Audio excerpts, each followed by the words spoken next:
This is the last speech that I will give from this floor as a member of Congress. Freshman Democratic lawmaker Katie Hill giving her final speech in Congress. She denies having an improper relationship with a member of her congressional staff, but admits she had an inappropriate relationship with a campaign staffer before taking office. Private photos of her and the staffer leaked online by a conservative blog. Hill soon admitting to the relationship, calling it inappropriate. Without objection. In Thursday's speech, Hill apologizing to constituents. To those who felt like I gave them hope in one of the darkest times in our nation's history, I'm sorry. To my family, my friends, my staff, my colleagues, my mentors, to everyone who has supported and believed in me, I'm sorry. And calling out a double standard in politics. I am leaving now because of a double standard. I am leaving because I no longer want to be used as a bargaining chip. Hill then slamming conservative media. Used by shameless operatives for the dirtiest gutter politics that I've ever seen, and the right-wing media to drive clicks and expand their audience by distributing intimate photos of me taken without my knowledge, let alone my consent, for the sexual entertainment of millions. This is the most important seat in Hill saying she was driven to step down by online threats, causing her to fear for her life and the lives of those she cared about. Today is the first time I've left my apartment since the photos, taken without my consent, were released, and I'm scared. The first-term Congresswoman also calling out President Trump. Yet a man who brags about his sexual predation, who's had dozens of women come forward to accuse him of sexual assault, who pushes policies that are uniquely harmful to women, and who has filled the courts with judges who proudly rule to deprive women of the most fundamental right to control their own bodies, sits in the highest office of the land. In a video released Monday, Hill says she will work against revenge porn, encouraging other young female politicians not to be scared away by what happened to her. And I will also take up a new fight. I will fight to ensure that no one else has to live through what I just experienced. Ending her speech by announcing her final vote in Congress. Today, as my final act, I voted to move forward with the impeachment of Donald Trump on behalf of the women of the United States of America. Now, I do want to note here that Hill has accused her husband of leaking these photos as part of what she calls a smear campaign amid divorce proceedings. But it really has brought forward this conversation about revenge porn and revenge porn legislation. And Allison, I do want to note we have reached out to Hill's husband, but have not heard back for comment. Kristen Holmes, thank you very much for all of that reporting. Joining us now to talk about this, we have CNN political commentators Margaret Hoover, who is host of Firing Line on PBS, and Aisha Moody Mills, a Democratic strategist. Great to have both of you here.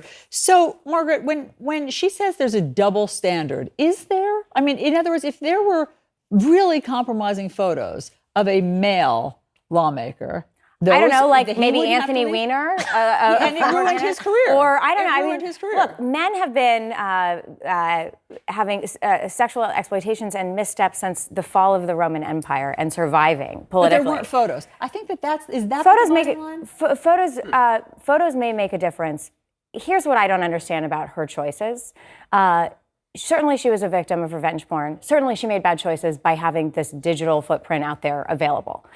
But in an age of Donald Trump, and in an age of shamelessness, where really your survival politically depends entirely on how much of your actions can you sleep with, why didn't she just double down and stay and fight, not from outside of Congress, but fight from inside of Congress? Fight revenge porn from there, fight the bad actions that were done to her, make the case, and just say, bad things were done to me, even if I misacted. Because it sounds like from the reporting there were more photos that were going to come out. And she felt that those were going to be too distracting. And you know, and potentially an ongoing House investigation against allegations of an affair with a congressional staffer. But I mean, should she have staffer?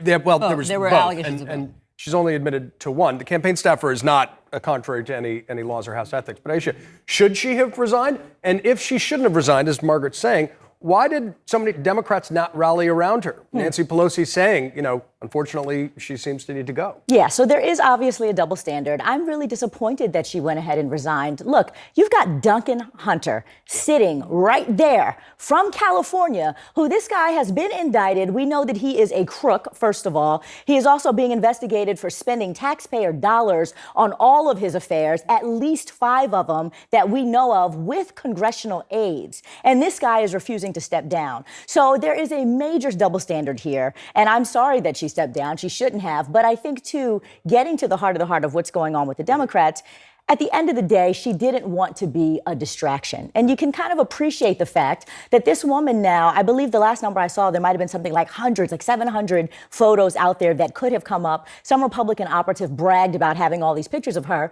Who wants to be humiliated in that way and have all of these pictures, these private pictures that you take in the comfort of your own home, in a safe space, in a loving, presumably, relationship, come out publicly about you? It is just a disgrace, and it's just so despicable that she had to lose her job over it. You know, there's this other piece, though. I mean, 700 photos of you intimately.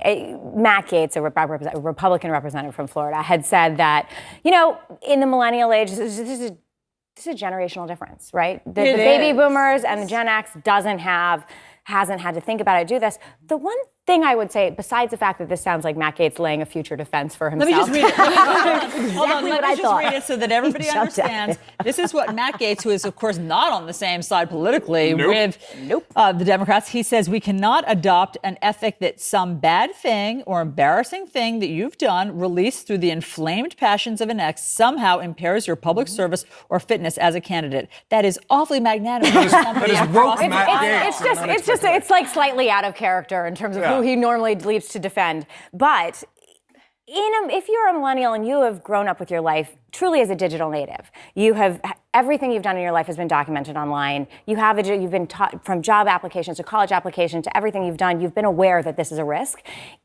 Actually, millennials should be more aware of this risk than not. So it does beg a question of judgment. But the thing is that we can't keep blaming the victim here, though. No, I'm not saying she should. We can't make this out to be so. At the end of the day, the problem here is this prudishness, this conservative prudishness around sexuality. That's really what this, at the end of the day, is about, too. Do we need to see hundreds of photos of intimate, naked We shouldn't have seen them, and the only reason that we saw them is because her ex-husband, or soon-to-be ex-husband, put them out there. But I don't think that there's any wrong with someone doing whatever they want to do in the confines of their home. The problem is that he is the one who has broken the law by sharing those photos. She's not the one who's problematic for having taken them. And I think that this attitude, this is why we have the double standard. Because we're saying, oh, well, she shouldn't have done it. She shouldn't have done it. Well, she was in a loving, committed, married relationship. But it's his criminal act that has publicized all of her dirty laundry. I just have to push back. This is not a conservative prudishness about taking nude photos.